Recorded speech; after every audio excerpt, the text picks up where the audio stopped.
మనము గడిచిన కొద్ది వారాలుగా మన బ్రతుకు ఉపదేశంగా ఉందా లేక ఉపమానంగా ఉందా అనే మాట మనం వింటున్నాం.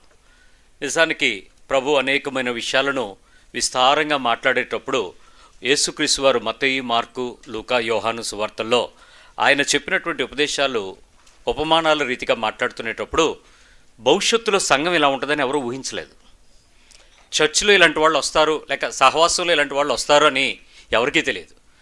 ఇంతకీ ఆయన ఒక ప్రజా ప్రభంజనం అవుతాడని ఎవరికీ ఊహించలేరు. కానీ ఆయన మాట్లాడుతున్నప్పుడు ప్రజలందరూ ఒక ఆలోచన చేశారు. ఇతను ప్రత్యేకంగా ఉన్నాడే, ఇతని మాట తీరు వ్యతిరేకంగా ఉందే, మా శాస్త్రులాగా మాట్లాడట్లేదే, మా పరిశుల్లాగా మాట్లాడట్లేదే, మొహమాటం లేకుండా మాట్లాడుతున్నాడే, భయపడకుండా మాట్లాడుతున్నాడే, సత్యవాక్యమును స్థిరంగా మాట్లాడుతున్నాడే, ఇతని మాటల్లో అధికారం ఉందే, ఇతని పద్ధతులు చూస్తున్నప్పుడు మనం ఇతన్ని ఫాలో అయితే పర్వాలేదు, ఇతను చెప్తున్న విషయాలు నాకు అప్లికబుల్గా మారుతున్నాయి, నన్ను పరీక్షించుకోవడానికి ఉపయోగపడుతున్నాయి, నా పరిస్థితుల్లో ఇది ఎంతవరకు వాస్తవంగా నేను బతుకుతున్నాను అనే విషయం ఒక హెచ్చరికగా ఉంటున్నాయని కొంతమంది వెంబడించడం ప్రారంభించారు. ఈ వెంబడించుటలో వారికి ఉన్నటువంటి ప్రాముఖ్యమైనటువంటి భాగం ఏంటి, వారికి ఉన్న ఆసక్తి అవసరం ఏంటి అని అంటే, the one and only reason is లోకంలో ఉన్నవారికి ఆకలి తీరిపోతుంది, కష్టాలు తీరిపోతున్నాయి, జబ్బులు తగ్గిపోతున్నాయి, వారికి ఉన్నటువంటి బలహీనతలు కుదర్చబడుతున్నాయి, వారి దయ్యాలు వదలగొట్టబడుతున్నాయి. ఆయా ప్రదేశాలలో మంచి ఉపదేశంగా వినపడుతున్న ఒక వర్గం దాటి మరొక వర్గం ఈయన మాట్లాడిన మాట నా బ్రతుకుని ఆలోచింపజేస్తుంది, నా నుంచి ఏదో ఎక్స్పెక్ట్ చేస్తున్నాడు దేవుడు అని తెలుస్తుంది, ఆ దేవుని సంగతులకు నేను మార్చుకోవాలి అన్నది క్రీస్తు యొక్క తత్వము, క్రైస్తవత్వము. ఈ రోజుకి చాలామందికి ఇది అర్థం కాలే. చాలామందికి ఆయన కోరుకున్న రీతికి, ఆయన చెప్పినటువంటి బోధ, ఆయన చూపించిన మాదిరి, ఆయన బోధించిన ఉపకారపు మాటలు నాకేం ఉపయోగపడతాయి అన్నట్లు ఆలోచిస్తున్నారు. కానీ నా బ్రతుకుకు ప్రభువుకి ఏ రీతిగా ఉపయోగపడే రీతిగా నన్ను మార్చుకుంటాను అని బహు తక్కువ మందికి అర్థమైంది వాక్యం. ఎంత తక్కువ మందికి అర్థమైందంటే, ఆయన చెబుతున్నటువంటి విషయాలు ఒక వివరంగా మాట్లాడడం ప్రారంభిస్తే ఇలాగెవడో బతకలేడు అన్నది ఒకటే స్టేట్మెంట్. ఇలా ఎవడో ఉండలేడు, ఇలా ఎవరు చేయలేరు, ఇది చాలా కష్టం, దీనిలో ఒక 1%, 2% చేసి మన భక్తికి మనమే పరాకాష్ట, మన బంధువుల్లో మేమే ఫస్ట్ దేవుడిని తెలుసుకున్నాం అనేటువంటి వేషధారణ క్రైస్తవ్యాన్ని పెంచేసుకుంటున్నాం. నిజానికి బైబిల్ చెప్పినటువంటి ఉపదేశ క్రమంలోనికి మనం వెళ్ళడం ప్రారంభించే కొద్దీ మనకు అర్థం అవ్వాల్సింది ఏంటంటే, నీవు కోరుకుంటున్నా, నీవు నేర్చుకున్న దానికన్నా ప్రభువు నీ నుంచి కోరుకుంటున్న ఆ రిఫైనిటీ, ఆ క్వాలిటీ, ఆ సంపూర్ణమైన నియమమును నీ లోపలికి ఎంతవరకు తెచ్చుకోగలిగావు, ఆ భక్తికి తగ్గట్టు ఎలా ఉన్నావు అన్నదే ఆయన కొలుస్తాడు. ఈ కొలత సరిగ్గా కొలుచుకోవడం చేతకాక ఎవడికి వాడి భక్తి రేంజ్ని డిసైడ్ చేసుకుని 5 స్టార్లు ఇచ్చేసుకుంటున్నాడు. శాంసంగ్ 5 స్టార్ లాగా ఇచ్చేసుకుని క్రిస్టియన్ 5 స్టార్. ఇప్పుడు మీలో మీ పక్కన చూడండి, వాళ్ళందరూ 5 స్టార్ వాళ్ళే. ఎవడో 1 స్టార్ అంటే ఒప్పుకోడు. ఏమంటే మా సీనియారిటీ ఎంత, మా నాన్న దగ్గర నుంచి మేము క్రైస్తవులు. అయితే మీ నాన్న క్రైస్తవుడు అవ్వచ్చు, కానీ నువ్వు క్రైస్తవుడు అవుతాను గ్యారంటీ ఏంటి? నీ రక్షణ ఏది, నీ విశ్వాసం ఏది, నీ వాక్య ప్రమాణానికి తగిన తూకం ఏది? ఈ 5 స్టార్ క్రిస్టియానిటీలో ఈ సుపీరియారిటీ వచ్చిన తర్వాత వాక్యం డైల్యూట్ అయిపోద్ది, అంతా మీ షోయే స్టార్ట్ అయిపోద్ది. యేసు ప్రభు వారు చెప్పేది ప్రతిసారి అదే. ఆయన ఎందుకొరకు వచ్చాడు, ఏం చేశాడు, ఎలా చేయమన్నాడు, దీనికి నా బాధ్యత ఎంత, నేను చేయవలసిన లక్ష్యం ఏంటి, ఇది నీ క్రైస్తవ్యంలో నీ ముందుండేటువంటి టార్గెట్. దీనికి నీ విశ్వాసాన్ని ఏ స్థితిలో, ఏ స్థాయిలో నువ్వు సిద్ధపరచుకున్నావు ఒకసారి పరీక్షిద్దాం.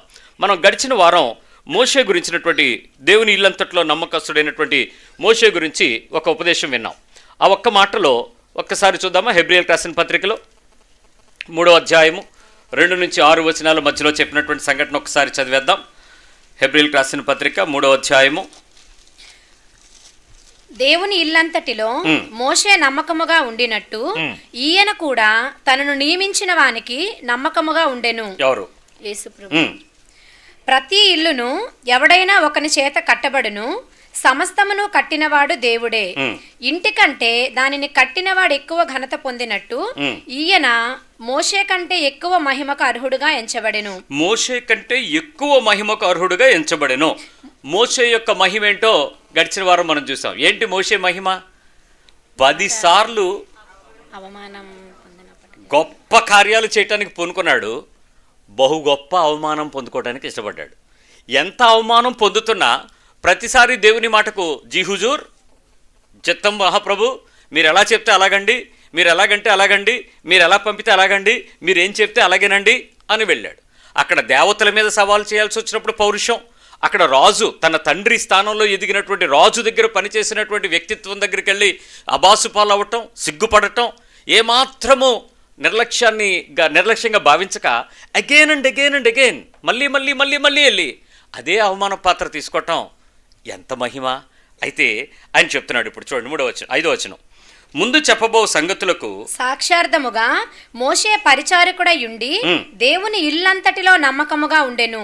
అయితే క్రీస్తు కుమారుడయుండి ఆయన ఇంటి మీద నమ్మకముగా ఉన్నాడు. ఇప్పుడు ఆలోచిద్దాం, మోషే ఎంత నమ్మకంగా ఉన్నాడో ఇప్పుడు కుమారుడైనటువంటి యేసుక్రీస్తు కూడా ఎలా ఉన్నాడంట? ఇంటి మీద నమ్మకముగా ఉన్నాడు. ఇంటిలో కాదు, ఇంటి మీద నమ్మకంగా ఉన్నాడు.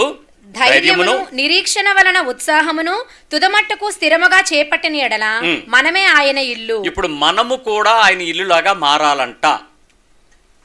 ఆయన ఇల్లంతటి మీద నమ్మకంగా ఉన్నాడు, ఆయన ఇంటిపై నమ్మకంగా ఉన్నాడు. మనమే ఇల్లుగా మారిపోవాలి. మీ పక్కవాళ్ళు చెప్పండి, ఇక్కడ ఏమేమి ఉన్నాయి చూడండి ఒకసారి. అక్కడ ఇల్లంతటిలో నమ్మకంగా ఉన్నాడు మోషే. అయితే చెప్పండి ఇల్లంతటిలో నమ్మకంగా ఉన్నాడు మోషే, ఇంటి మీద నమ్మకంగా ఉన్నాడు యేసు.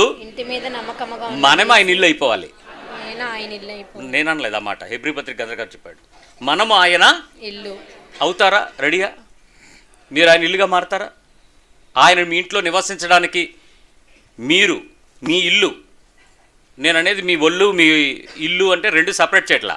ఆయనకు మీరే ఇల్లుగా మారిపోవాలి. అంటే మీ శరీరమే, మీ మనస్సే, మీ హృదయమే, మీ ఆలోచనయే, మీ మనస్సాక్షియే, మీరు నివసించేటువంటి ఈ ఇటుకలతో చేసిన లేకపోతే కాంక్రీట్తో కట్టిన కుటుంబమే లేక ఇల్లే, మీరున్నటువంటి పరిచయం చేసుకునేటువంటి మీ కుటుంబపు గౌరవమే, మీ సంబంధ జనములే, అదే మీరు ఇల్లుగా మారిపోవాలంట. రెడీయా? అసలు యేసు ఇల్లంతటి మీద ఎలా, ఈ ఇంటి పైన నమ్మకంగా ఎలా ఉన్నాడో మీకు చెప్తాను. దాన్ని బట్టి మీరు ఎంత నమ్మకంగా ఉండగలరో మీరు ఆయన ఇంటిగా మారిపోతారు. నాకు తెలిసి చెప్పగానే మీరు మారిపోతారు. మాకు ఇది ఇష్టం అండి, మేము ఫాలో అయిపోతాం అని చెప్తారు. అది ఎలా అయిపోతారో ఒకసారి చూపిస్తాను. ఫిలిప్పీయులకు రాసిన పత్రిక 2వ అధ్యాయం 8వ వచనం, ఫిలిపియన్స్ 2:8. బైబిల్లో ఆ రకంగా నేను చెప్పే మాటలు ఉన్నాయో లేదో ఒకసారి చూసుకోండి. ఒకవేళ ఈ బైబిల్లో ఎవరైనా తెలుగు బైబిల్లో టెక్స్ట్ బైబిల్ బ్లూ కలర్తో వచ్చేటువంటి బైబిల్లో మీరు చూసినట్లయితే కొన్ని అక్షరాలు కొన్ని సెంటెన్సెస్ లేవు. నేను చెప్పే రెఫరెన్స్లో కొన్ని సెంటెన్సులు బై ప్రింటింగ్ టైప్లాజికల్ ఎర్రర్స్ ఏవై ఉండొచ్చు, బట్ సమ్ ఫ్లాస్ ఉన్నాయి, ఇంకా ఫిక్స్ అయ్యలేదు. నేను ఆల్రెడీ వాళ్ళతో మాట్లాడాను. ఆ బైబిల్ని ఫాలో అవ్వకండి. ఇంకేదైనా బైబిల్ని మీరు డౌన్లోడ్ చేసుకోండి ఫోన్లో చూసేవాళ్ళు. రైట్, ఇక్కడికి వద్దాం. ఫిలిప్పీ పత్రిక 2వ అధ్యాయము 8వ వచనం. మరియు ఆయన ఆకారమందు మనుష్యుడుగా కనపడి మరణము పొందునంతగా, అనగా శిలువ మరణము పొందునంతగా విధేయత చూపినవాడే తనను తాను తగ్గించుకొనెను. సింపుల్. ఏం చేశాడు ఆయన? దేవుని ఇంటిపై నమ్మకంగా ఉన్నవాడు ఏం చేశాడు? ఫస్ట్ ఆకారం అనేది ఎలాగా? మనుష్యుడుగా. మీ పక్క వాళ్ళు ఎలా ఉన్నారు చూడండి, జంతువులా ఉన్నారా మనుషులా ఉన్నారా? అంటే ఏ ఆకారం? యేసుప్రభు ఎలాంటి ఆకారంలో కనబడ్డాడు? మనలాగే. అంటే మీ పక్క వాళ్ళు చెప్పండి, యేసుప్రభు నాలాగే అని, నేను యేసుప్రభు లాగే అని చెప్పండి. సో ఇప్పుడు మన ఆకారాలన్నీ ఎవరు? మన పక్కన అందరూ బుల్లేసులు ఉన్నారు. యేసు వెర్షన్ 2 అరే 2.0, జీసస్ 2.0 ఎవరంటే మీరే. సో ఇప్పుడు 2.0 వెర్షన్స్లో ఉన్నటువంటి మనము ఆయన ఇల్లుగా మారిపోతాం. ఆయన ఏం చేశాడో చూడండి. ఆయన ఇల్లు అవడానికి ముందు ఆయన ఇంటిపై నమ్మకం ఉన్నాడు. మరణము పొందునంతగా అనగా శిలువ మరణము పొందునంతగా. ఇంకొక గ్రేడ్ ఉంది. ఏంటా గ్రేడు? శిలువ మీద మరణం పొందాలి. శిలువ మీద మరణము పొందునంతగా విధేయత చూపిన వాడే. అంతే, ఇంకేం లేదు. మీరు కూడా అలా చేసేయడమే. ఏం చేయాలి చెప్పండి ఇప్పుడు పక్క వాళ్ళకి? సైలెంట్ అయిపోతున్నారు మీరు. 2.0 అంటే ఏమవ్వాలి మరి?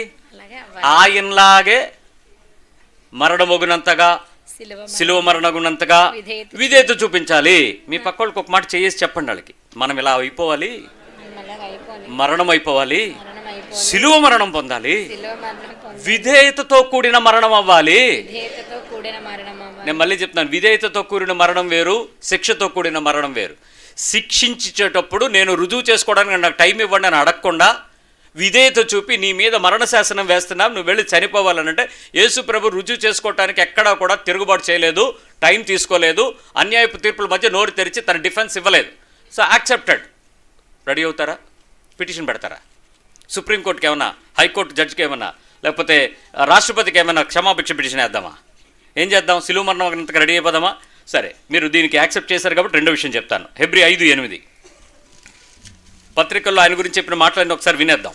హెబ్రీ పత్రిక 5వ అధ్యాయం 8వ వచనం. ఆయన కుమారుడయ్యుండియు తాను పొందిన శ్రమల వలన విధేయతను నేర్చుకొనెను. సింపుల్ అంతే. శ్రమలు వచ్చినప్పుడు మీరు ఏం నేర్చుకోవాలి?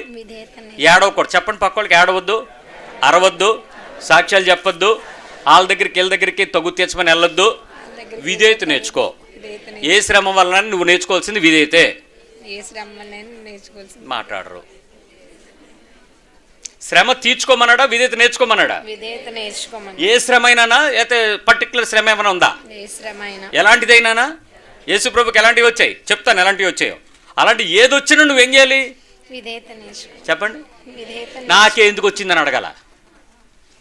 నేను ఎంత భక్తి చేస్తుంటే మాకెందుకు వచ్చినాయి ఈ శ్రమలు అంటే విధేయత నేర్చుకోవడానికి. నేర్చేసుకో, ఒబీడియన్స్ నేర్చేసుకోండి. ఎలాంటి పెయిన్ వచ్చినా ఒబీడియన్స్ అంతే, ఒకటే పాఠం. అయ్యా నాకెందుకు వచ్చింది కాదు, ప్రభు దీని ద్వారా నేనేం నేర్చుకోగలను. చాలామంది ఏమనుకుంటారు తెలుసు, నేను ఏదో పొరపాటు చేసి ఉంటాను బ్రదరు, అందుకే నాకు ఇలాగొచ్చింది. పొరపాటు చేస్తే వచ్చి అని చెప్పలే. నీకు ఇంకా ఎక్కువ విధేయత నేర్పాలంటే ఎక్కువ పెయిన్ ఇస్తాడు దేవుడు. నీ నుంచి ఎక్కువ క్రీస్తు తత్వం చూపించాలనుకుంటే ఎక్కువ శ్రమ అనుభవం నీకు అందిస్తాడు. అది నువ్వు పొందుకునే కొద్దీ నీలో క్రీస్తు యొక్క సువాసన బయటకు వచ్చేస్తూ ఉంటుంది. ఆ సువాసన ఇది పువ్వుల సువాసన లాగా, ఆ క్రీస్తు సువాసన వచ్చేస్తే నువ్వు పర్ఫెక్ట్ అయిపోతావు. ఓకే, ఈ రెండు పనులు జరిగిపోయినాయి, మీరు ఒప్పేసుకున్నందుకు చాలా సంతోషం. మూడో విషయం చెప్తాను. యేసు ప్రభు వారు చేసినటువంటి పరిస్థితులు మీరు ఎలాంటి పద్ధతుల్లో ఆనందించడానికి సరిపోతారో చూద్దాం. గలతీ పత్రిక 3వ అధ్యాయం 13-14 వచనాలు. ఈ వచనము కొంచెం పైనుంచి కిందకుంది, ఒక్కసారి చూసి చదువుదాం. 13-14 ఆత్మను గూర్చిన వాగ్దానము. గలతీ పత్రిక 3వ అధ్యాయం, గలీషియన్స్ 3:13. ఆత్మను గుర్చిన వాగ్దానమును విశ్వాసము వలన మనకు లభించినట్లు అబ్రహాము పొందిన ఆశీర్వచనము క్రీస్తు యేసు ద్వారా అన్యజనులకు కలుగుటకై. అండర్లైన్ చేస్తుందా మీ బైబిల్ ఈ మాట? అబ్రహాము పొందిన వాగ్దానము, ఆశీర్వచనము క్రీస్తు యేసు ద్వారా అన్యజనులకు కలుగుటకై. అబ్రహాము ఎవడు? అన్యజనులమైన మనకి వాగ్దానం ఏంటి? అబ్రహాము వాగ్దానం ఏంటో గుర్తుందా? నీ యందు వంశములన్నీ ఆశీర్వదించబడతాయి. నువ్వు అడుగుపెట్టు ప్రతి స్థలంలోనూ నిన్ను దీవెనకరంగా మారుస్తాను. నిన్ను ఆశీర్వదించే వారిని, నిన్ను శపించే వారిని. అబ్రహాములో నక్షత్రాలు విశాలపరచబడినట్లు, ఇసుక రేణువులు వృద్ధి పొందినట్లు అంత గొప్ప ఆశీర్వచనము జనముల వంశావళి వృద్ధి పొందుద్ది అని అంటే అది అబ్రహాము హెబ్రీయుడై ఉన్నాడని, అది ఆ అన్యజనుడైనటువంటి ఆ వ్యక్తిని హెబ్రీయుడిగా రికగ్నైజ్ చేసి హెబ్రీ వంశమును వృద్ధి చేయడానికి దేవుడు చెప్పిన వాగ్దానం అన్యజనులైనటువంటి మనలో ఇది నెరవేరదండి. అంటే అబ్రహాము ప్రామిసెస్ నీకు వస్తాయి, నీకు రావాలి, నువ్వు పొందుకోవాలి, నువ్వు తెచ్చుకోవచ్చు, నువ్వు దాన్ని కలిగి ఉండొచ్చు. అలా కలిగి ఉండడానికి ఏం చేశాడు? క్రీస్తు మన కోసము శాపమై మనలను ధర్మశాస్త్రం యొక్క శాపము నుండి విమోచించెను. క్రీస్తు మన కోసం ఏమయ్యాడు? శాపగ్రాహి అయి. ఆయన మన కోసం ఏమయ్యాడు? శాపగ్రహించాడు. అంటే ఇప్పుడు అన్యులమైన మనలని ఆయనలోనికి తీసుకోవాలంటే ఆయన మన కొరకు ఏమయ్యాడట? శాపాన్ని భరించాడట. ఇంకా మాను మీద వేలాడి ప్రతివాడును శాపగ్రస్తుడని వ్రాయబడి ఉన్నది. మాను మీద వేలాడాలి. ఎవరైతే వేలాడతారో, ఎవరైతే వేలాడడానికి ఇష్టపడతారో ఆ పచ్చి మానో ఎండి మానో మొత్తానికి ఎండిన మానువలే ఏలాడితే శాపగ్రస్తమైన బతుకుగా పిలిస్తే, శాపగ్రస్తమైన మరణమును పొందితే అబ్రహాం వాగ్దానం నీకు వచ్చేస్తుంది. అటు ఇప్పుడు మనం ఏమవ్వాలి? ఇప్పుడు దీవెన పాత్రులుగా మారాలా, శాపగ్రస్తులుగా మారాలా? ప్రజలకు మనము దీవెనగా ఉండి మనము శాపగ్రస్తులుగా పిలువబడాలి.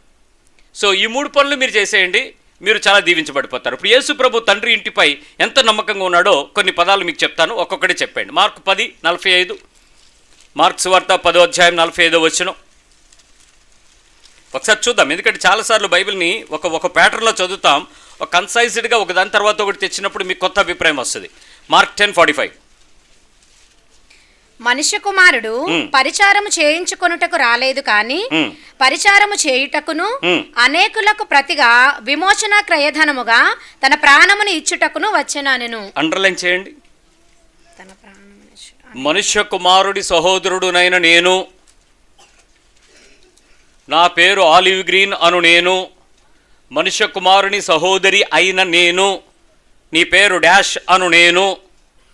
ఇప్పుడు చదవండి.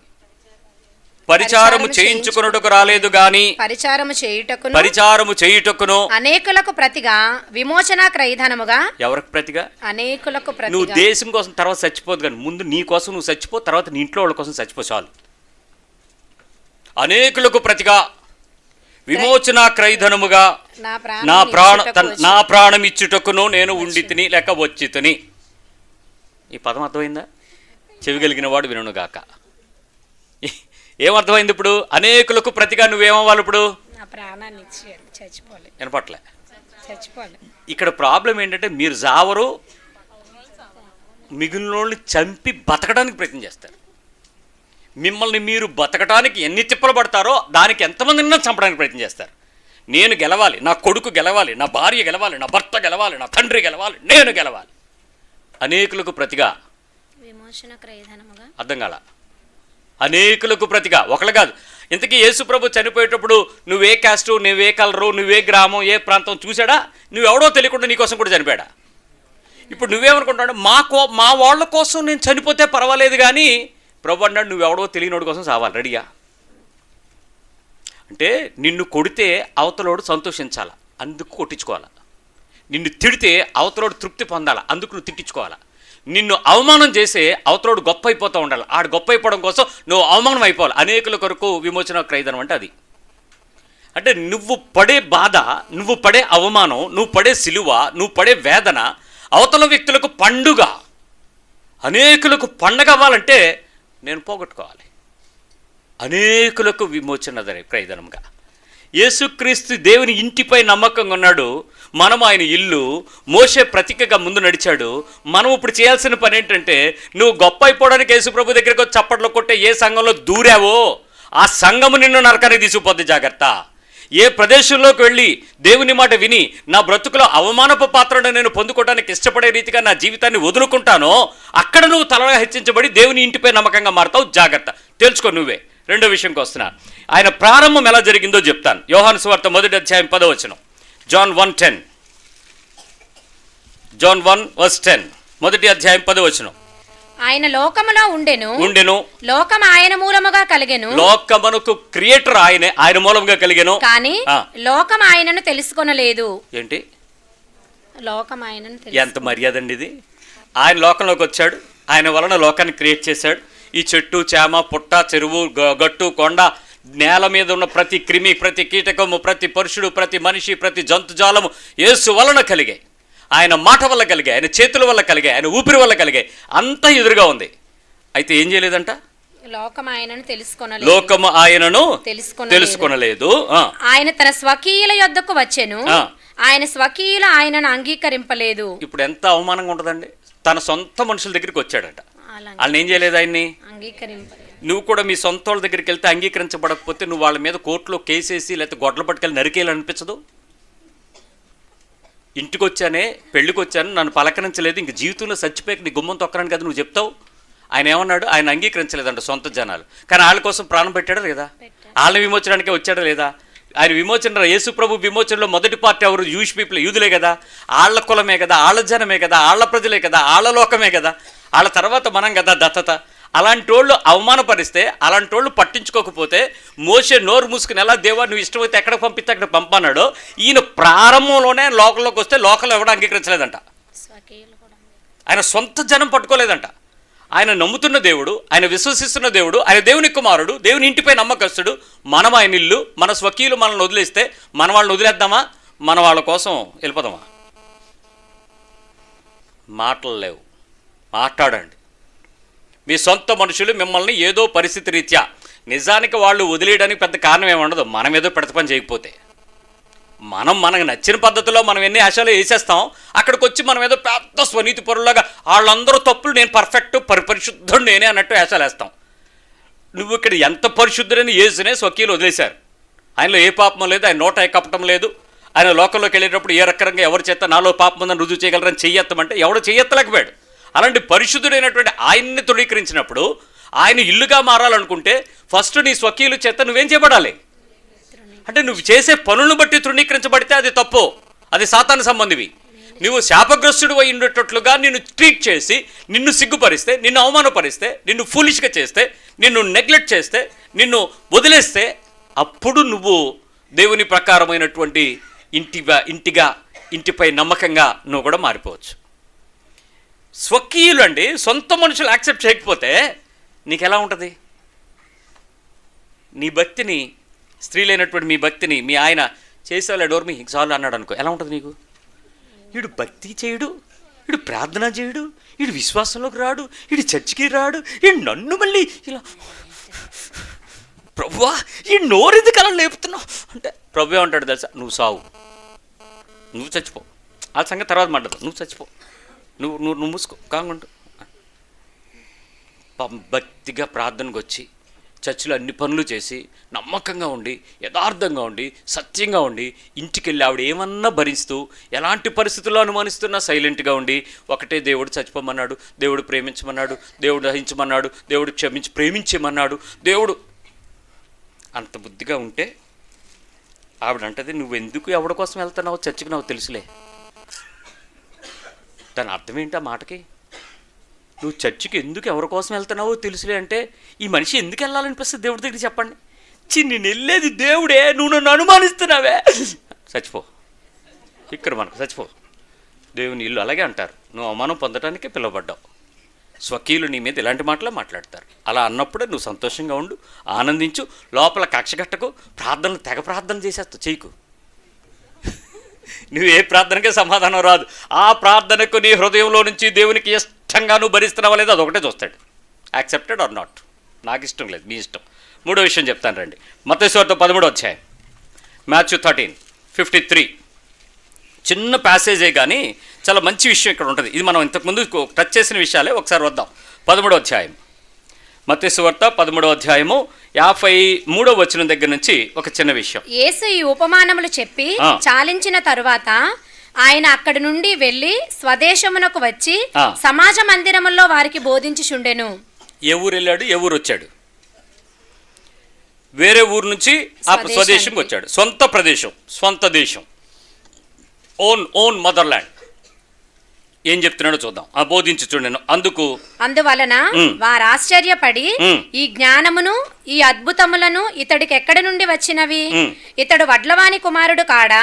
ఇతని తల్లి పేరు మరియ కాదా? యాకోబు, యోసేపు, సీమోను, యూదా అనువారు ఇతని సోదరులు కారా? ఇతని సోదరీమణులందరూ మనతోనే ఉన్నారు కారా? ఇతనికి ఈ కార్యములన్నీ ఎక్కడి నుండి వచ్చినని చెప్పుకొని ఆయనను మహిమపరిచిరి. ఆయన విషయమై అభ్యంతరపడిరి. ఏం చేశారు? మీరు ఇక్కడ ఏమీ అనుకోనంటే, మీరు నాకు హామీ ఇస్తే నేను పదం వాడతాను మీతో. ఇక్కడ కూర్చున్న వాళ్ళు ఎవరు కూడా అందరూ నాతో చెప్పాలి, నేనేం అనుకోనండి చెప్పండి అని. అంటే నేను చెప్పబోయేది మీరు అనుకునేలా ఉంటుంది, అందుకే ముందు అడుగుతున్నాను. మీరు చెప్పండి, ఏం అనుకోను అనండి, నేను చెప్తాను. గట్టిగా చెప్పండి. Very good. 6లో నుంచి ఎవరైనా వచ్చారు ఇక్కడ?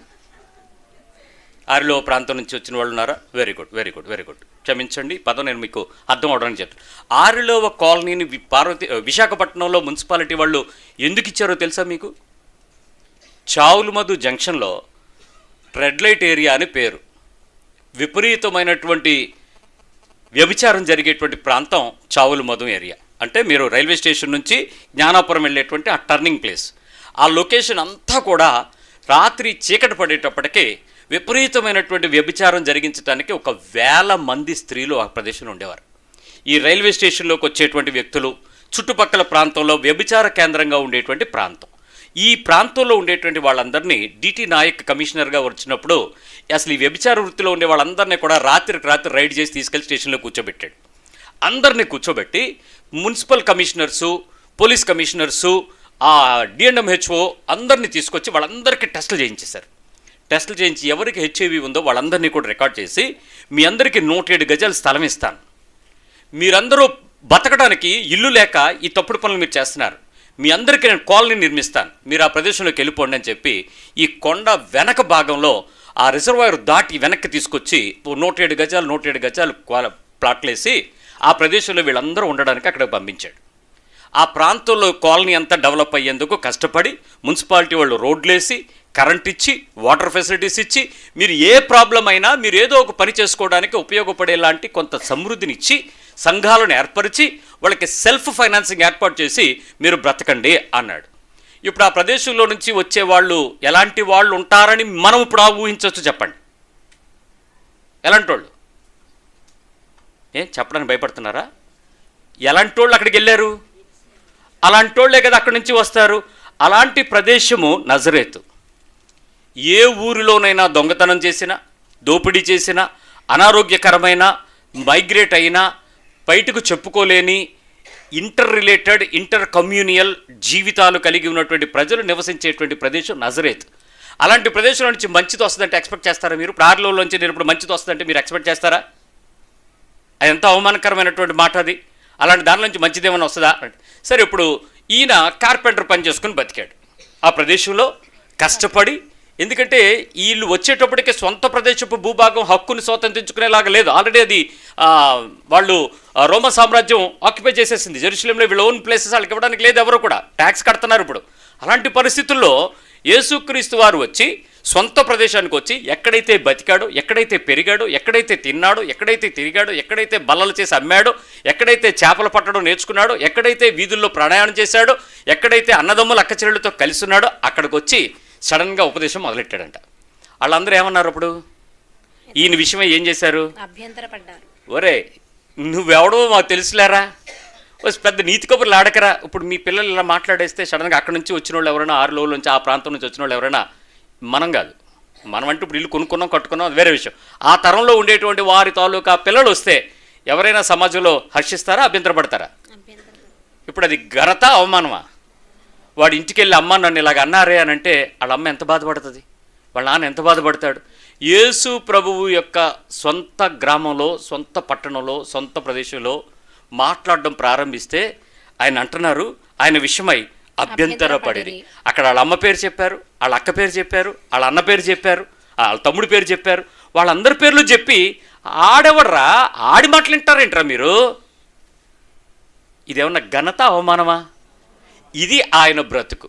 ఇప్పుడు 2-3 సార్లు సొంత ప్రజలు గ్రహించలేదు, సొంత ఊరోళ్ళు పట్టించుకోలేదు. అతను ఎందుకు వచ్చాడో తర్వాత మాట్లాడుకుందాం.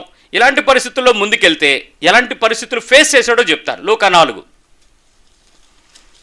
నడిచే ప్రదేశాలు. దేవుని కొరకు ఒక మనిషి దేవుని ఇంటిపై నమ్మకంగా ఉండాల్సి వచ్చిందంటే ఎలా నడిచాడో మనం ఇల్లుగా ఎలా మారాలో ఆలోచించండి. లూకా సువార్త 4:14. అప్పుడు యేసు ఆత్మ బలముతో గలిలయకు తిరిగి వెళ్ళెను. ఆయనను గూర్చిన సమాచారము ఆ ప్రదేశమందంతటా వ్యాపించెను. ఆయన అందరి చేత ఘనత నొంది, అందరి చేత ఘనత పొంది వారి సమాజ మందిరములో బోధించుచు వచ్చెను. 28కి వచ్చేసేయండి. సమాజ మందిరములో ఉన్నవారందరూ ఆ మాటలు విని ఆగ్రహముతో నిండుకొని లేచి ఆయనను పట్టణములో నుండి వెళ్ళగొట్టి ఆయనను తలక్రిందులుగా పడద్రోయవలెనని తమ పట్టణము కట్టబడిన కొండపేటు వరకు ఆయనను తీసుకొని పోయిరి. ఎంత మర్యాద అండి ఇది! ఏ పట్టణం అయితే కట్టుకున్నారో ఆ పట్టణము కొస వరకు తీసుకెళ్ళి అక్కడి నుంచి తోసి చంపేద్దామని ఊరంతా ఏంటండి వెంటాడింది. ఏం జరిగింది అని అంటే ఆ పై వచ్చిన ముందు వచ్చిన మీ 4వ అధ్యాయం చదివితే ఆయన నిలబడ్డాడు, గ్రంథం ఇచ్చారు, గ్రంథం తీసి చదివాడు. దేవుని ఆత్మ నా మీద ఉంది, ప్రభు ఆత్మ నా మీద ఉన్నది, బేదలకు సువార్తమాన్ని ప్రకటించబోయి నన్ను అభిషేకించని చక్కగా చెప్పాడు. ప్రవచన నెరవేర్పు నేడు మీ వినికిడులు లేకుండా నెరవేరింది అన్నాడు. అంతా బాగానే ఉంది. ఆ తర్వాత కొన్ని మాటలు మాట్లాడాడు. మాట్లాడుతుంటే సరిగ్గా ఆ ప్రదేశంలో వాళ్ళందరికీ ఒక తెక్కరేగింది. ఈడి మాటలు మనం వినడమేంటి, ఈడు చెప్పేది మనం ఫాలో అవడం ఏంటి, ఈడెవడో మనకు తెలియదా, ఈడు ఎలాంటోడో మనకు తెలియదా? నేను మళ్ళీ చెప్తున్నాను, నీ పుట్టుక విషయంలో ప్రాబ్లం అయినా, నీ కుటుంబం విషయంలో నిందారోపణ కలిగిన పరిస్థితులున్నా, నీ కుటుంబం గౌరవ మర్యాదలు కలిగినటువంటి సమాజంలో పుట్టకపోయినా, ఆర్థికమైన, ఆత్మీయమైన, భౌతికమైన, ఉద్యోగపరమైన, విలువైన ఒక గొప్ప అనేటువంటి పద్ధతిలో మీ కుటుంబాల్లో లేకపోయినా, యేసుక్రీస్తు వారి పుట్టుక విషయంలో దేవునికి ఒక జ్ఞానభాలోచన కలిగినట్లు నీ జీవితంలో కూడా ఒక స్థిరమైన నిర్ణయం కలిగినటువంటి వాడు దేవుడు. నీవు ఆశించినట్లు నేను ఎమ్మెల్యే ఇంట్లో పుట్టలేదా, నేను జార్జ్ బుష్ ఇంట్లో పుట్టలేదా, బిన్ లాడెన్ ఇంట్లో పుట్టలేదా, ఎవడింట్లో పుట్టాలో డిసైడ్ చేసినోడే పుట్టించాడు నిన్ను. నువ్వేం కొత్తగా ఏం కొత్త ఏడవక్కర్లేదు, నీకు నేను ఎందుకు పుట్టాను అని అంటే, అవును మేము నిన్ను అడుగుతున్నావు, నువ్వు మా ఇంట్లో ఎందుకు పుట్టావు? ఏ తల్లైనా నిన్ను ఈ ప్రశ్న అడిగితే మొహం ఎక్కడ ఉంటావు? నన్ను ఎందుకు కన్నావు అని అడగడం కాదు, నువ్వెందుకు పుట్టావు మాకు. కోపం వచ్చినప్పుడు తండ్రి అంటాడు, నువ్వు కడుపుని చెడబుట్టావురా అని. అమ్మ అంటది, ఒరే నువ్వు పుట్టకుండా ఉంటే ఎంత బాగుండేదిరా, నువ్వు 4 వడ్ల గింజలు అయితే చంపితే బాగుండరా అని. అప్పుడు మేము మిమ్మల్ని అడుగుతున్నాం, మీరెందుకు మా ఇంట్లో పుట్టారు? నువ్వు ఇంకో ఇంట్లో పుట్టి ఉండొచ్చు కదా, అప్పుడు నువ్వేమైనా కోరుకుంటుంటే బాగుండేమో. మరి నీ కోరిక నెరవేరలేదే. సో దేవుని ఉద్దేశమే నెరవేరింది, దేవుని చిత్తమే జరిగింది, దేవుని యొక్క ఆలోచన నీ పట్ల నెరవేరింది. అలాంటి ఆలోచన నీ ఇంట్లో నెరవేరిన తర్వాత అలాంటి వ్యక్తిని అక్కడి నుంచి తీసుకెళ్ళి ఎలా చంపేద్దాం అనుకున్నారో చూడండి. 29 వచ్చిన ఆగ్రహముతో నిండుకొని లేచి ఆయనను పట్టణంలో నుండి వెళ్ళగొట్టి. ఎలా వెళ్ళగొడతారండి? వెళ్ళగొట్టేటప్పుడు ఎలా పంపిస్తారు చెప్పండి? నన్ను వెళ్ళిపో, రాకింకా మా వైపు చూడకో, ఇటువైపు ఈ రోడ్లోకి రాకే, అలాగా వెళ్ళగొట్టడం అంటే ఎలా? వెళ్ళగొట్టి ఆయన ఎలా చంపుదాం అనుకున్నారో చూడండి. అక్కడ తలక్రిందులుగా పడద్రోయవలెనని అంటే ఎలా? తలక్రిందులు కంటే ఎలా? వినండి, మీరు ఎప్పుడైనా సరిగ్గా వాక్యాన్ని దాని లోపలికి వెళ్తే మీకు అర్థమవుతుంది. మీ తల కింద పడాలంటే మిమ్మల్ని ఎక్కడ పట్టుకుని తొయ్యాలి? కాళ్ళు పట్టుకుని లాగాలి, తల మీద పట్టి మిమ్మల్ని తొయ్యాలి.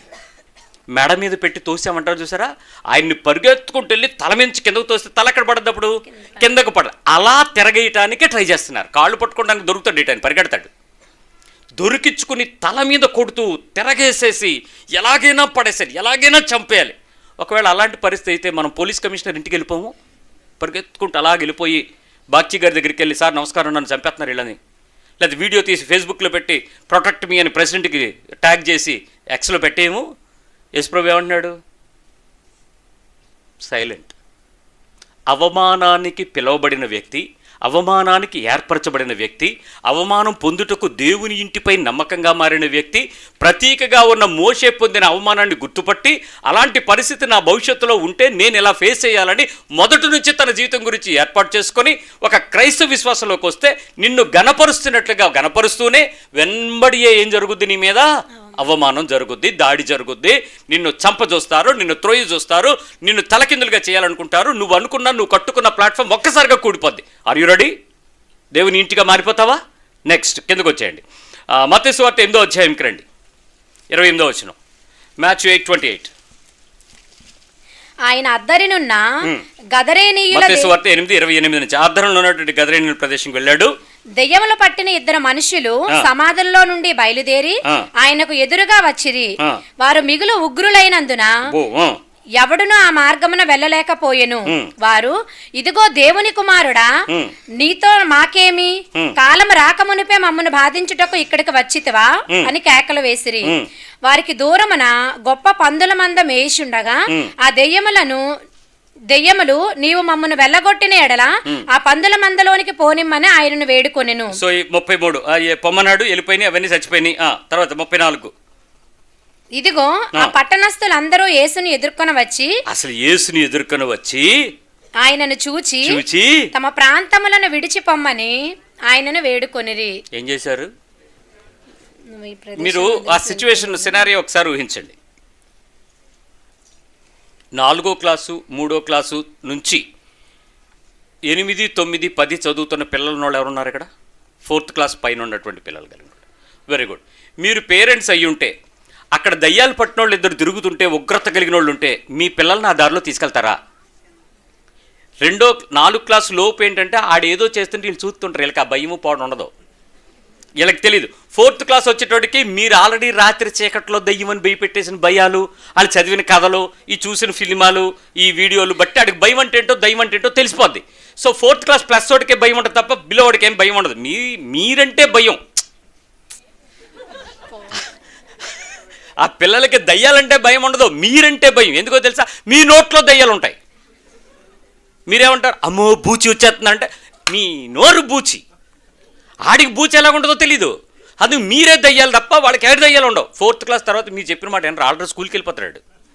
ఆడి ఫ్రెండ్స్తో కొంత బాతకాన్ని కొట్టేస్తుంటాడు, వాళ్ళు ఏదోదో స్టోరీలు క్రియేట్ చేసేస్తారు.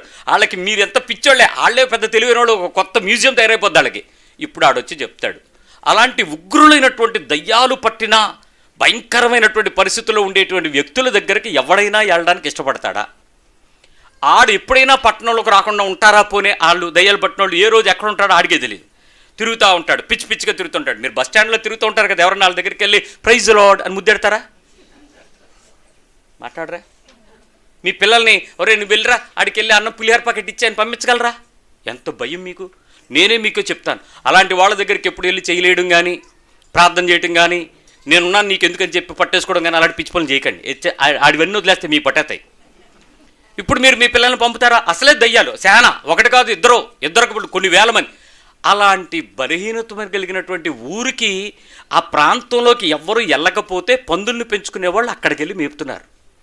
వాళ్ళు ఎంత ప్రొటెక్షనో, ఎవరు వీళ్ళిద్దరు దయ్యాలు పట్టినోళ్ళు, వాళ్ళకి ఎంత ప్రొటెక్షనో, ఎంత భయమో వాళ్ళు. అంటే మామూలుగానే ఎవడైనా దయ్యం పట్టి మీ మీదకి వచ్చి అంటే మీరే పరిగెడతారే. అలాంటిది ఇద్దరు ఉగ్రతలో ఉంటే యేసు ప్రభు వాళ్ళిద్దరి దగ్గరికి వెళ్ళి వాళ్ళని విడిపిస్తే ప్రజలందరికీ ఆయనకి దండం పెట్టాలా, వెళ్ళిపోమని దండం పెట్టాలా? ఏమని దండం పెట్టారు? ప్రాంతమును విడిచిపోమని ఆయనను వేడు. అది అవమానమా ఘనత? అవమానం. నిన్నెప్పుడైనా అమ్మ నువ్వు వచ్చింది చాలు, పుట్టింటికి వచ్చి చేసింది మేలు చాలు, వెళ్ళిపో అమ్మ అని మీ అమ్మ దండం పెడితే నీకు ఎలా ఫీల్ అవుతావు?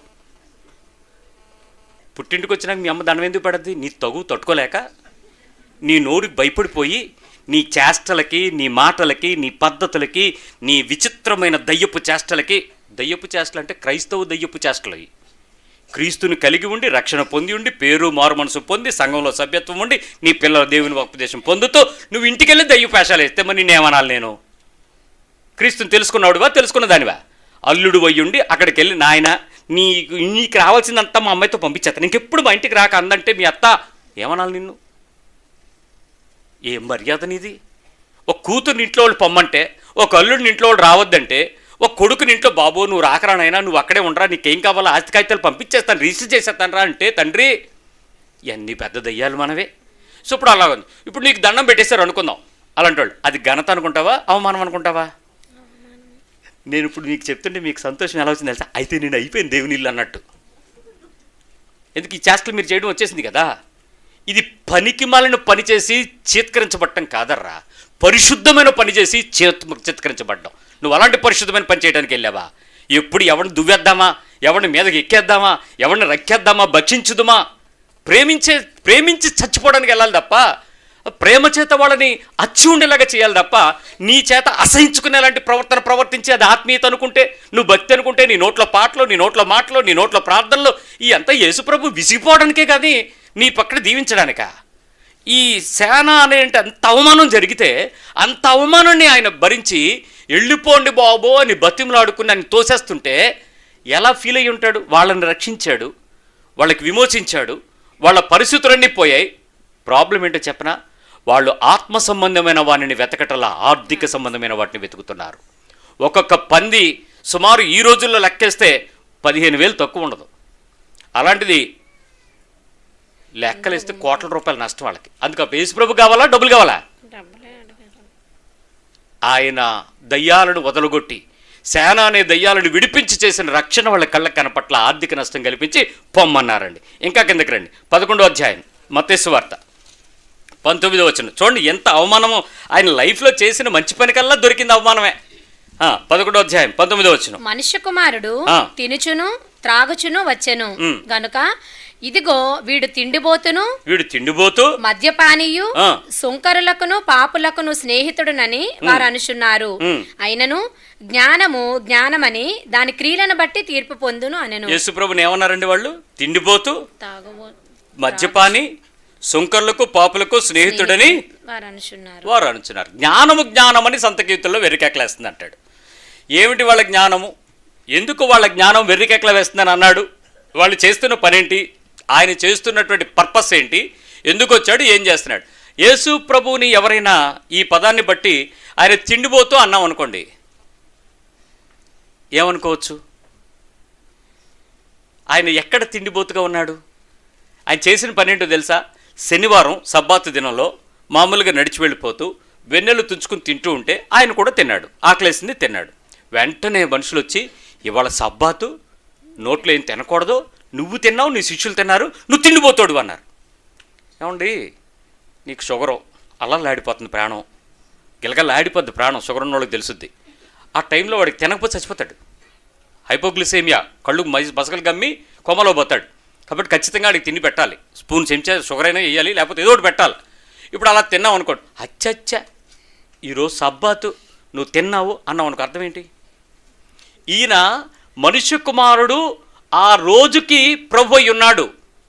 మనుష్య కుమారుని కొరకు ఏర్పాటు చేయబడిన రోజుల్ని మీరు పట్టుకున్నారు తప్ప ఆ సబ్బాతు దినానికి రాజు అయినటువంటి నన్ను మీరు చూసి తినద్దని మీరు మాట్లాడుతున్నారు. ఏంట్రా మీ అర్థం? ఆయన అంటుంటే తిండిపోతాడు, ఆయనకు వచ్చిన బిరుదు అదర్రా, తిండిపోతాడు, తాగుపోతాడు. మరి ఈయన ఎక్కడ తాగడం చూసారో తెలియదు, కానీ పుకారు ఎలా వస్తుంది చెప్పండి? ఉన్నది చెప్తే వార్త, లేనిది పుట్టిస్తే TV5 ఆరు TV9 ఆరు మీడియా ఈ పుకారు పుట్టించుకున్నారు. ఈ పుకారులు పుట్టించి విపరీతమైనటువంటి ఆయన తిండిపోతూ తాగుబోతూ ఇంకా సుంకరులకును పాపులకు, ఇంకా వేశ్యలకు అని కూడా ఉంది. సుంకరులకు పాపులకు వేశ్యలతో కలిసి తిరిగేవాడు ఉన్నాడు. సుంకరులు ఏం చేస్తారు? ట్యాక్స్ కలెక్ట్ చేస్తారు. యేసు ప్రభు దగ్గరికి వచ్చేటప్పుడు పాపం ఆయన అడగకుండానే వాళ్ళు ఏం చేసి ఉంటారు? రూపాయో పావలనో ఆ చెక్కలో కానుకేసి ఉంటారు. వెంటనే ఏమనుకున్నారు? ఈడికి సొమ్మంతా ఎక్కడి నుంచి వస్తున్నాడు యేసుగడికి? వాళ్ళే ఈ సుంకర్లే, ఈడంతా ఆ పార్టీయే, ఆడనకాతలు తిరిగే వాళ్ళు అందరూ వీళ్ళే. ఏమండి, ఈయన పరిశుద్ధమైన దేవుడు. ఆయన నోట పాపం లేదు, ఆయన చూపులో ఏ పాపం లేదు, ఆయన చేతల్లో ఏ కపటం లేదు. ఆయన ఎంత నిజాయితీగా, ఎంత యథార్థంగా, ఎంత సత్యవంతుడిగా దేవుని రిప్రజెంట్ చేయడానికి క్రీస్తు ఎలా ఉండాలో అలాంటి మాదిరిని చూపించి మనిషి కుమారుడిగా మీ ముందు కనపడితే ఆయన మనుషులు ఏమన్నారు? మంచి బిరుదే కదా, మంచి బిరుదే కదా, మంచి ఘనతే కదా, మంచి గుర్తింపే కదా. ఇడు పాపులతో తిరుగుతున్నాడు, సుంకర్లతో తిరుగుతున్నాడు, ఇడు తాగుబోతాడు, ఇడు తిరిగిపోతాడు, ఇడు తిండిపోతాడు. ఈ పేరు మనకి ఎలా ఉంటుంది? నిజం చెప్తున్నాను ప్రియులారా, దయచేసి నన్ను మీరు అన్యదా భావించకండి. నేను మీ సహోదరుణ్ణే, మీ కొడుకునే, మీ అన్ననే, మీ తమ్ముడినే, ఇంకేమైనా చెప్తే అది. కానీ క్రైస్తవులందరికీ ఉన్న పేరు ఇదే. ఏం పోతులు? వీళ్ళు ఎందుకు పుడతారు? ఎందుకు బతుకుతారు? ఎందుకు ఉపవాసాలు చేస్తారు? ఎక్కడికి వెళ్ళినా వాళ్ళు ఏది ముందు ఆలోచిస్తారు? ఏ పెళ్లిలోనైనా ప్రధానమైనది ఏం కావాలి వాళ్ళకి? ఇది ముద్ర కాదా? ఏ పెళ్ళికి వెళ్ళినా క్రిస్టియన్ పెళ్ళా అంటాడు ఒకడు, ముఖం ఇలా ఇప్పారిపోయి. ఏరా అంటే అంటుంది, మీకు మొక్కలు ఉంటాయి. నేను చెప్పాను పెళ్ళిళ్ళకి పెట్టడం మానేసామని. భయ్యా గుండె జల్లు పడిపోయింది. అదే అలా చేయకపోయా అని. చేయకపోయా ఏంటి? ఆల్రెడీ పాస్టర్ల సంఘాల్లోనే మేము తీర్మానం చేసి అమ్మాయి పెళ్ళికే పెట్టలా.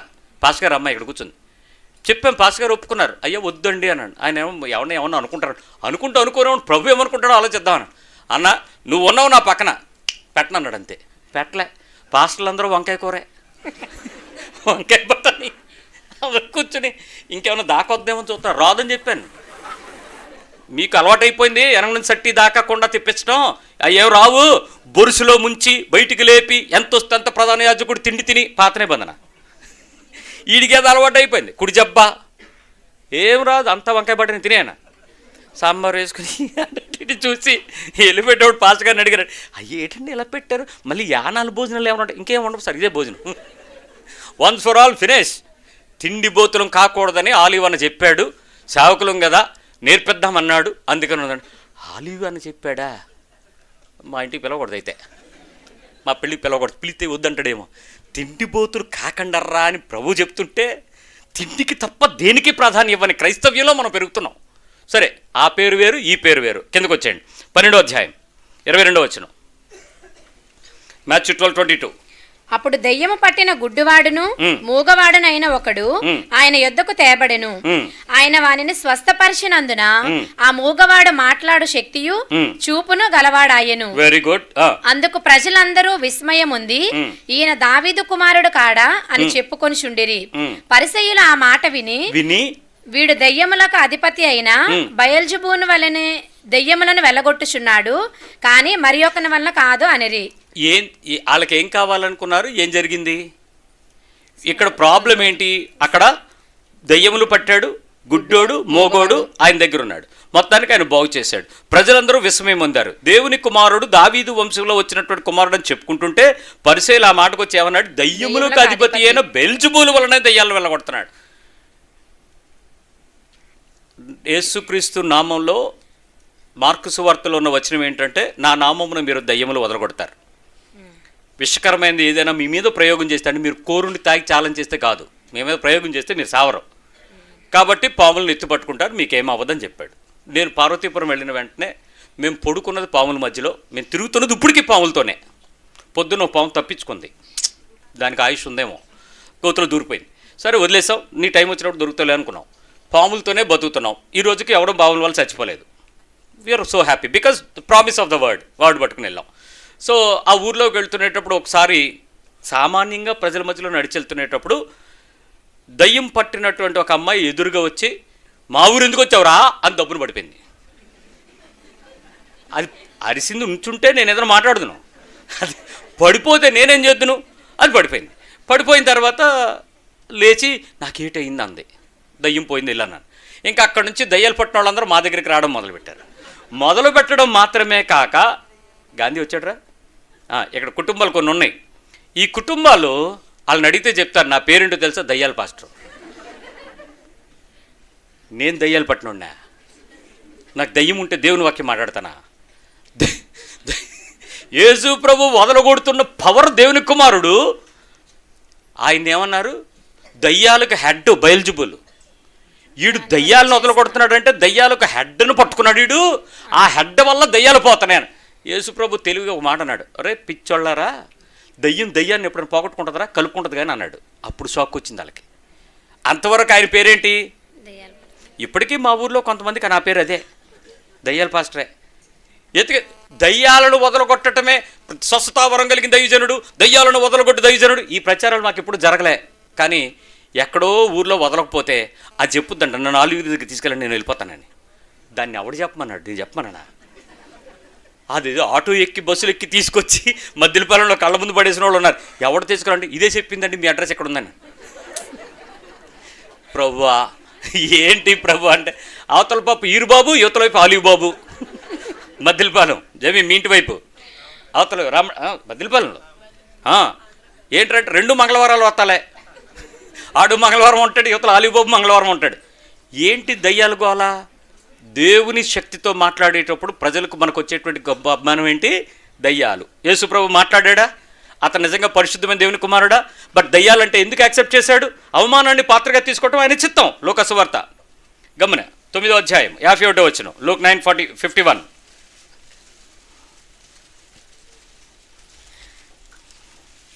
లూకా 9:51.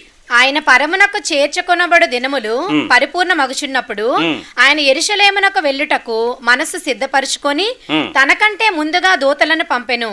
వారు వెళ్లి ఆయనకు బస సిద్ధము చేయవలనని సమరయుల ఒక గ్రామంలో ప్రవేశించిరి. కాని ఆయన యెరూషలేమునకు అభిముఖుడైనందున వారు ఆయనను చేర్చుకొనలేదు. ప్రాబ్లం ఏంటి? సమరయ పట్టణంలోకి వెళ్ళి ఆ ప్రదేశంలోకి వెళ్ళడానికి ఆయనకి ఇష్టం లేకపోయినా వెళ్ళడానికి ట్రై చేస్తే వాళ్ళు ఏం చేయలేదు? జాతి వివక్షత ఎదుర్కొన్నాడు యేసు ప్రభు. ఆ జాతి వారు యూదులను అంగీకరించరు, వెళ్ళడానికి వీల్లేదు. ఈయన వెళ్ళవలసి వస్తే కొన్ని పనులు జరుగుతాయి, వాళ్ళకి మేలు జరుగుద్ది. సమరయి కుటుంబం రక్షించింది. యాకోబు బావి దగ్గర సమరయి స్త్రీ కుండ పట్టుకుని వచ్చి దేవుని మాట విని దేవుని మాట గురించి ప్రకటించి రక్షణ తీసుకొచ్చింది. కానీ వీళ్ళకి అప్పుడు అవసరం లేదు. మాకు అవన్నీ సంగతులు వదిలే, మా పితరులో ఇప్పుడు జరిగి ఉండొచ్చు, 3 ఏళ్ల క్రితం జరిగింది, ఇప్పుడు మాకొద్దు, మీరు మా ఊర్లోకి వస్తే రానేమో, మీరు రావడానికి కుదరదు. ఈయనకేమో టైం అయిపోతుంది, ఈయన వెళ్ళిపోవాల్సిన టైం వచ్చేసింది, వెళ్లాల్సిన పరిస్థితి వచ్చింది, వెళ్ళడానికి అవసరం కలిగింది. ఈయన ఒప్పుకున్నాడు, వెళ్తున్నాడు. Not accepted. అది క్షేమ అభినందన. నిన్ను ఒక ఊర్లోకి వస్తుంటే నువ్వు రావద్దని నిన్ను ప్రొటెస్ట్ చేస్తే నీకు ఎలా ఫీల్ అవుతావు? క్రైస్తవులుగా మనం ఇప్పుడు ఫేస్ చేస్తాం ఇవన్నీ కూడా. ఇప్పుడు మనం వెళ్ళి సువార్త చెప్తా అంటే వాళ్ళు వచ్చి ఏమంటారు? జై శ్రీరామను, బొట్టెట్టుకో, ప్రసాదం తిను, ఈ 3 చెప్తారు. లేకపోతే మా గుడికి వచ్చి కూర్చో, మేము మా తర్వాత మీరు చెప్పింది వింటాం, ఏదో మాట్లాడతారు. You feel shame. అదే మేము ఇలా చేయకూడదే, మేము అక్కడి నుంచి వచ్చామే, మీరు మాట్లాడడానికి మాట్లాడలేక ఆర్టికల్ 23, 26 ఏవో చెప్పేసి బయటకు వచ్చేద్దాం అనుకుంటారు. ఫేస్ చేస్తారు. ఈయన జాతి వివక్షత ఎదుర్కొన్నాడు, దానిలో ఏమాత్రం సందేహం లేదు. ఆయన కిందకు వచ్చాడు. జాన్ 11, యోహాను సువార్త 11:45. కాబట్టి మరియ యొద్దకు వచ్చి ఆయన చేసిన కార్యమును చూచిన యూదులలో అనేకులు ఆయన యందు విశ్వాసం ఉంచిరి. కానీ వారిలో కొందరు పరిసయ్యుల యొద్దకు వెళ్ళి యేసు చేసిన కార్యములను గూర్చి వారితో చెప్పిరి. అమ్మ కిందకు వచ్చేసి ఇది ఆ తర్వాత మీరు ఇంటికి వెళ్ళి చదవండి ఏం జరిగిందో. 53వ వచనం దగ్గరికి 52 నుంచి చదువు. యేసు ఆ జనము కొరకు మాత్రమే కాక చెదరిపోయిన దేవుని పిల్లలను ఏకముగా సమకూర్చుటకును చావనయున్నాడని ప్రవచించెను. ఎందుకు చెప్పాడు? యేసు ప్రభుని ఎలా చేయాలని అనుకుంటున్నాడు అనే విషయం కైప చెప్పాడు. ఆ విషయం కిందకి రండి. కాగా ఆ దినము నుండి వారు ఆయనను చంపని ఆలోచించుచుండిరి. ఏం చేస్తున్నారు ఇప్పుడు? చంపడానికి ఆలోచన చేస్తున్నారు, చంపేద్దామని ఆయన ఎదురు చూస్తున్నారు. సో 11వ వచనం చదువునా, 12వ అధ్యాయంలో 12-11. అతనిని బట్టి యూదులలో అనేకులు తమ వారిని విడిచి యేసునందు విశ్వాసం ఉంచిరి గనుక ప్రధాన యాజకులు లాజరును కూడా చంపని ఆలోచన చేసిరి. ఎవరెవరిని చంపేద్దాం అనుకున్నారు వీళ్ళు? లాజరు ఏం తప్పు చేశాడండి? యేసు ప్రభు తిరిగి లేపబడ్డమేనా ఆయన చేసిన తప్పు? లాజరు బయటికి రండి, బయటకు వచ్చాడా? వీళ్ళు ఆ రోజు నుంచి కక్ష కట్టి ఎవరెవరిని చంపేద్దాం అనుకున్నారు? లాజర్ని చంపేద్దాం, ఎందుకంటే ఊరోళ్ళందరూ ఆయన లేచాడంట చూడటానికి వస్తున్నారు. ఈయన్ని బట్టి చాలామంది యేసుప్రభుని నమ్ముకుంటున్నారు, చచ్చిపోయిన వాళ్ళు బతుకుతారంట. అసలు ఈ ఏజ్గాడిని కాదు, ముందు ఆడిని లేపేద్దాం, ఈ ప్రచారం తగ్గిపోద్ది, ఈయన్ని తీసేద్దామని చెప్పి ఇద్దరిని చంపుదాం అనుకున్నారు. ఏమంటే ఒక మనిషిని బతికించడం మంచి క్రియ అయితే అవమానం ఫేస్ చేయడం ఏంటండి? దేవుని ఇల్లు అవమానపు పాత్ర, దేవుని ఇల్లు సిగ్గుపడటకు సిద్ధపడుట, దేవుని ఇల్లు శిలువ మరణమొకటకు సిద్ధపడుట, దేవుని ఇల్లు ఆయన ఎలాంటి పరిస్థితి వచ్చినా నోరెత్తకుండా భరించటానికి సిద్ధపడుట, దేవుని ఇల్లు ఏ పరిస్థితుల్లో శ్రమ వచ్చినా సహానుభవాన్ని సంతోషంగా తీసుకొనుట, దేవుని ఇల్లు నీ ఇంటి వారు నీకు శత్రువులైనప్పుడు, రిజెక్ట్ చేసినప్పుడు, నీ ప్రజలు నిన్ను తోసేద్దాం అనుకున్నప్పుడు, నీ ప్రజలు నిన్ను ఇంట్లోంచి గెంటేద్దాం అనుకున్నప్పుడు, చాలు నీ పెత్తనం అన్నప్పుడు, చాలు నీ పెంపకం అన్నప్పుడు, ఇక నీ వల్ల నాకు మేలు లేదన్నప్పుడు, నీ ఇంటి నీకు రావక్కర్లేదు, ఇది నీ ఇల్లు కాదు అని నిన్ను తృణీకరించాలనుకున్నప్పుడు సంతోషంగా అవమానాన్ని తీసుకోవడం దేవుని ఇల్లు. ఎంతమంది రెడీ? కోర్టులు, పంచాయతీలు, పోలీస్ స్టేషన్లు, పెద్దలు, పాస్టర్లు, నథింగ్ డూయింగ్. ఆనందించు. మరలా చెప్తున్నాను, సౌండ్ రానివ్వండి, రానివ్వరే. ఆనందించమంటాను, అవును ఆనందించాలి బ్రదర్ అనాలా, అంతేగాని నీకేం తెలుసు, నాకు తెలుసు కాబట్టి చెప్తున్నాను. ఆయన ఎలాంటి పడ్డాడో, ఆయనలో నమ్మిన వాళ్ళు ఎలాంటి బాధలు పడాలో, ఎలాంటి పరిస్థితులు ఉండాలో అది ఒప్పుకోవాలి. అది క్రీస్తు కొరకు చేసేటువంటి జీవము కలిగినటువంటి దేవుని నీతి. ఆలోచించండి. ఇంకొక విషయం ముందుకు వద్దాం. మరి యేసు ప్రభు వారి గురించినటువంటి జరిగిన విషయాలు మీరు చెప్పేటప్పుడు ఎలా ఉంటుంది? John 6:60, John 6:60, 6:60. యోహాను సువార్త 6వ అధ్యాయం మీరు ఎన్నిసార్లు చదివినా దేవుని గొప్ప విషయాలు మీకు ప్రత్యక్షత ఉంటాయి. ఆయన శిష్యులలో అనేకులు ఈ మాట విని ఇది కఠినమైన మాట, ఇది కఠినమైన, ఎవరు వీళ్ళు అన్నారు ఈ మాట? శిష్యులలో ఆయన శిష్యులు ఏమన్నారు? ఇది కఠినమైన మాట, ఇది ఎవడు వినగలడని చెప్పుకొనిరి. ఎవరు వీళ్ళు? శిష్యులు. ఈ బ్యాచ్ ఎవరు? ఇంతో వెళ్తే ఇలాంటివన్నీ చెప్తాడు. ఈ బాధ. శిష్యుడు యేసు ప్రభు కొరకు ఉపేక్షించుకున్నవాడు, సిలువెత్తుకున్నవాడు, వెంబడించువాడు, ఇష్టపడినవాడు. కానీ ఇప్పుడు ఏమంటున్నాడు? ఎవడరా బాబు వీడు చెప్పేవన్నీ భలే ఉన్నాయి కానీ చేసేవి బాగున్నాయి కానీ చెప్పేవి మన కష్టంగా ఉన్నాయి అని ఏమన్నారు? యేసు తన శిష్యులు దీన్ని గూర్చి సనుగుకొనుచున్నారని తనకు తానే ఎరిగి వారితో ఇట్లనెను, దీని వలన మీరు అభ్యంతరపడుచున్నారా? అలాగైతే మనుష్య కుమారుడు మునుపున్న చోటునకు ఎక్కుట మీరు చూచిన ఎడల ఏమందురు? ఆత్మయే జీవింప చేయుచున్నది, శరీరము కేవలము నిష్ప్రయోజనము. నేను మీతో చెప్పియున్న మాటలు ఆత్మయు జీవమునై ఉన్నవి. కానీ జస్ట్ ఆ పై వచనంలో చూసారా? 67వ వచనంలో ఏమన్నాడు? అప్పటి నుంచి శిష్యులు 66, అప్పటి నుంచి ఆయన శిష్యులు అనేకులు వెనుక తీసి మరి ఎన్నడూను ఆయనను వెంబడింపలేదు. ఏం చేయలేదు వీళ్ళు? ఎవరు వీళ్ళందరూ? శిష్యులు. యేసు ప్రభువుకి ఎవరిని బట్టి అయితే ధైర్యమో, ఎవరిని బట్టి అయితే పాదయాత్ర చేస్తున్నాడో, ఎవరిని బట్టి అయితే అద్భుత ఆశ్చర్య సూచక మహత్క్రియాలు చెబుతూ వాళ్ళ మధ్యలోకి శిష్యుల్ని పంపుతున్నాడో ఆ శిష్యులు ఒక్కసారిగా బాయ్కట్ చేసి ఏమన్నారు? యేసు ప్రభుని ఇది కఠినమైన మాట, జీవాహారం ఈయన అంటున్నాడు, ఈయన తినమంటున్నాడు, ఎక్కడ తినగలం, ఈయనతో ఎవడు పడతాడు, ఈయన్ని మనం ఇంకా బ్యాకప్ తీసేయండి, ఈడు వద్దురా బాబు మనకి, ఈయనతో వెళ్తే మనల్ని ఎలాగే చంపుతాడని చెప్పి ఒక్కసారిగా ఏం చేశారు? విత్డ్రా చేశారు. అప్పుడు ఆయన బాధపడుతూ ఒక మాట అన్నాడరా, ఆ వచనంలో కింద వచనం ఉంది 67. కాబట్టి యేసు మీరు కూడా వెళ్ళిపోవాలనని ఉన్నారా అని 12 మందిని అడుగగా, ఒక్కసారి ఆయన ఎలా అడుగుంటాడు? ఒకసారి ఫేస్ చూడండి. ఆయన ఫేసు. ఏ జనమైతే ఆయన్ని వెంబడిస్తున్నారో, ఏ జనమైతే ఆయన మాట వింటున్నారో, ఎవరి జనమైతే ఆయన పంచుతుంటే రొట్టెలు పంచుతున్నారో, ఏ జనమైతే దయ్యాలను వెళ్ళగొడుతున్నారో, అద్భుతాలు, ఆశ్చర్యాలు, సూచక్రియలు, మహత్కార్యాలు, అందరూ ఒక్కసారే సారీ భయ్యా ఇంక మేము మీ దగ్గరకు రామని చెప్పకుండా వాళ్ళు వెనక్కి తీస్తుంటే తన 12 మంది బ్యాచ్ని చూశాడు. మీరు కూడా వెళ్ళిపోతారా? మీరు వెళ్ళిపోతే నా రాజ్యం ఆగిపోద్దని మీరు అనుకోవద్దు. మీరు వెళ్ళాలనుకుంటే వెళ్ళిపోండి. ప్లీజ్. నన్ను ఒకసారి బెదిరించారు, సంఘం నన్ను బెదిరించింది. నేను ఒకటే అన్నాను, మీరు పిలిస్తే రాలా, ఆయన పంపితే వచ్చాను. ఆయన మాట్లాడి నా చెవుల్లో స్వరం విని, ఆయన నా హృదయంతో మాట్లాడి నా కళ్ళకు దర్శనం చూపించి నా వాక్యం ఎదురుగా పెడితే వచ్చా. ఇప్పుడు మీరు వెళ్ళిపోవటం నాకేం అభ్యంతరం లేదు. If you want to go go. వెళ్ళేటప్పుడు ఇంకో మాట, మీకేం కావాలో ఈ మందిరంలోని పట్టుకెళ్ళిపోండి అన్నాను. ఇవి పట్టుకెళ్ళి మీకేం కావాలో చేసుకోండి. ప్రభువు నన్ను పిలిచాడు, ప్రభువు నన్ను పోషిస్తాడు, ప్రభువు నా పక్షంగా సంఘాన్ని నిలబెడతాడు.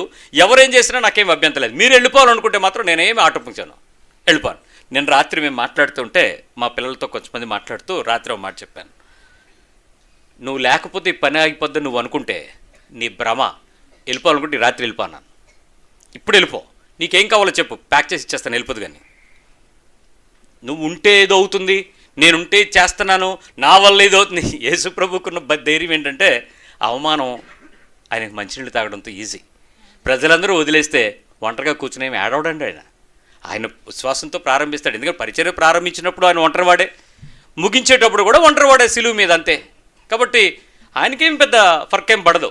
సో హ్యాపీగా యాక్సెప్ట్ చేసేసాడు, అంతే.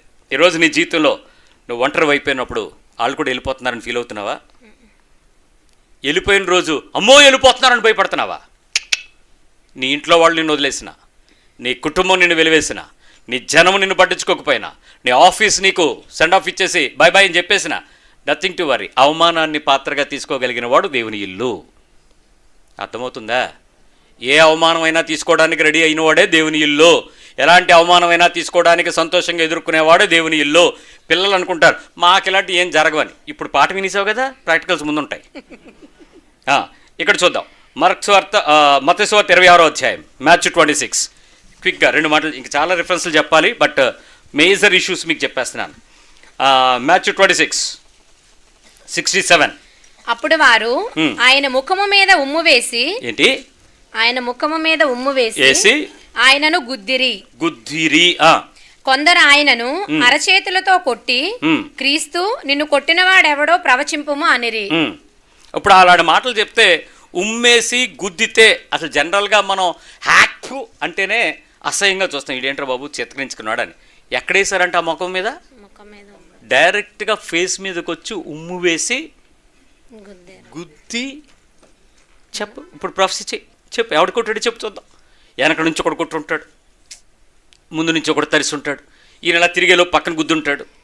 ఎవడరా చెప్పురా అంటే, దేవుని కుమారుడు మనిషి రూపంగా వచ్చి దేవుని ఇల్లంతట్లో నమ్మకంగా ఉండాలంటే, దేవుని కొరకు అవమానం పొందటానికి ఆయన పిలువబడ్డాడని ప్రజలకు చూపించాలంటే, ఆయన కోసం కాదు, నీ కోసం, నీ స్థానంలో ఆయన చేరటం కోసం, నీకు బదులుగా ఆయన ఆ అవమానం తీసుకోవడం కోసం ఆయన ఫేస్ చేసినటువంటి అవమానం, దేవుని ఇల్లంతట్లో నమ్మకంగా ఉండాలని చూపిస్తూ, నువ్వు నిజంగా ఫాలో అయితే యేసు ప్రభుని, నువ్వు ఆయన ఇల్లు అని చెప్తున్నాడు దేవుడు. రెడీ అవుతావా? ఈ ఫేజ్ ఆఫ్ షేమ్స్ అన్నిటికీ, అవమానాలన్నిటికీ, బాధలన్నిటికీ, సిగ్గుపరచబడిన అన్నిటికీ, దుఃఖం అన్నిటికీ, వేదనన్నిటికీ ఏమాత్రం వెనతిరిగిపోకుండా నువ్వు ఆనందించడానికి రెడీ అవ్వగలవా? వెనుతిరిగిపోకుండా, ప్రభువా నేను నీ ఇంటిగా ఉంటాను, నన్ను ఈ పాత్రలోకి తీసుకెళ్ళు, నేనేదో రంగుల ఊహలో ఉన్నాను, నాకేదో దేవుడు దీవించేస్తాడు, నాకు ఏదో పెద్ద కిరీటం పెడతావు అనుకుంటున్నావు, నాకు ఆ కిరీటం ముళ్ళ కిరీటం, బట్ నేను ఫేస్ చేస్తాను ప్రభువా, ఈ పరిస్థితులు నేను దాటిపోను, ఇది నన్ను దూరం చేయొద్దు, నీ చిత్తం అయితే నీ ఇంటిగా నన్ను ఉంచు, నేను నీతిగానే ఉంటాను, నేను అవమానం పొందుతాను కానీ నేను నిన్ను విడిచిపెట్టను, నేను నీ కొరకు బ్రతుకుతాను, పరిస్థితి ఎలాంటిదైనా, శ్రమ ఎలాంటిదైనా సహానుభవం కలిగిన నిన్ను చూస్తాను, నువ్వు అనేకుల కొరకు ఎలా జరిగావో నేను నీ కోసం చేయడానికి ఇష్టపడతాను. ఈ పరిస్థితులు వచ్చినప్పుడు నన్ను ఎవడు విడిపిస్తాడు? ఏ బెల్లంపల్లి వెళ్ళాలి, ఏ హైదరాబాద్ వెళ్ళాలి, ఏ గుంటూరు వెళ్ళాలి కాదు, ఏ ప్రభువు దగ్గర, సిలువు దగ్గర నేను కాలు వంచాలి.